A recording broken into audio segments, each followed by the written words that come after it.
1776 ला अमेरिकेनं कॉन्स्टिट्यूशन स्वीकारलं आणि 1789 ला या कॉन्स्टिट्यूशन मध्ये बिल ऑफ राईट्स आणलं गेलं। त्या बिल ऑफ राईट्स मध्ये काय होतं, जे आता आपण सांगतो आहे समता, स्वातंत्र्य, बंधुता, न्याय वगैरे या गोष्टी त्या बिल ऑफ राईट्स मध्ये 1789 ला आणल्या गेल्या। त्याच्यामध्ये भारतामध्ये जसं काय आपण समतेचं तत्व स्वीकारलेलं आहे त्याच पद्धतीनं 1776 ला समतेचं तत्व अमेरिकन कॉन्स्टिट्यूशन मध्ये स्वीकारलेलं आहे।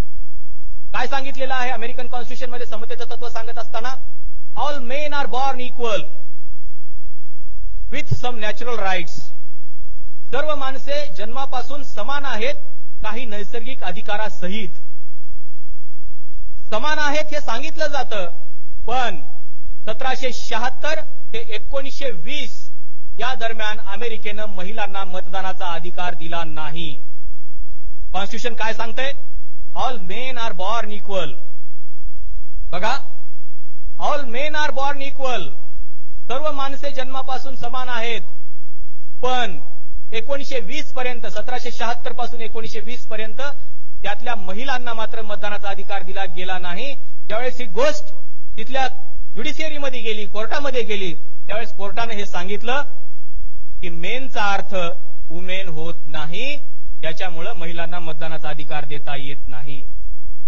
कधीचा काळ आहे, 1920, 1776 पासून 1920 पर्यंत महिलांची प्रचंड मोठं आंदोलन तिथं उभी झाली, तेव्हा 1920 ला तिथं मतदानाचा अधिकार दिला गेला।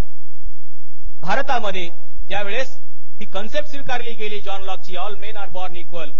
ती स्वीकारत असताना बाबासाहेबांनी हे सांगितलं की मेनचा अर्थ मनुष्य असा होतो, ती स्त्री असो की तो पुरुष असो, त्याचा भेदभाव आपल्याला करता येत नाही।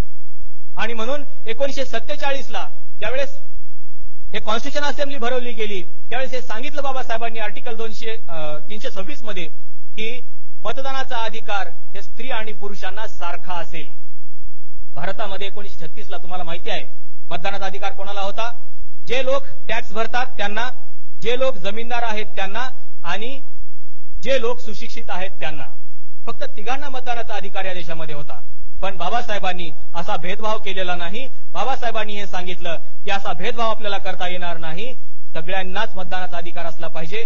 म्हणून 21 वर्ष वय असलेल्या प्रत्येकाला, नंतर त्याचं अमेंडमेंट झालं 85 ला आणि मग ते 18 वर्ष झालं, पण सरसकट मतदानाचा अधिकार दिला गेला। इथं स्त्री आणि पुरुषामध्ये, सुशिक्षित आणि अशिक्षितामध्ये भेदभाव केला गेला नाही। खऱ्या अर्थानं समतेचं तत्व अमेरिकेनं स्वीकारलं का आपण स्वीकारलं? आपण असं सांगतो की बिल ऑफ राईट्स आपण अमेरिकेकडून घेतलेले आहेत। जर बिल ऑफ राईट्स आपण अमेरिकेकडून घेतले असते तर लक्षात ठेवा या देशातल्या महिलांना देखील मतदानाचा अधिकार मिळाला नसता।